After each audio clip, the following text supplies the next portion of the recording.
حدیث پاک میں ہے ایک شخص نے نماز پڑھائی اور اس نے قبلہ رو تھوک دیا، حالانکہ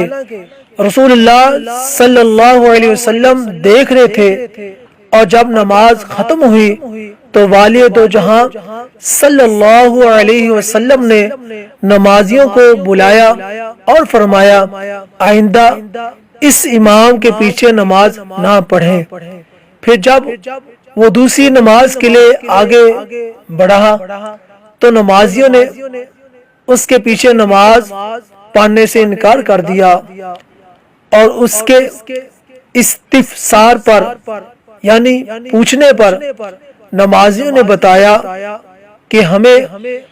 رسول اللہ صلی اللہ علیہ وسلم نے منع فرمایا ہے۔ وہ دربار رسالت میں حاضر ہو کر عرض گزار ہوا کہ یا رسول اللہ صلی اللہ علیہ وسلم، آپ نے منع فرمایا ہے۔ تو شاہ کونین صلی اللہ علیہ وسلم نے فرمایا ہاں میں نے منع کیا ہے، اور فرمایا یعنی تو نے قبلہ رو تھوک کر اللہ تعالی اور اس کے رسول کو تکلیف دی ہے۔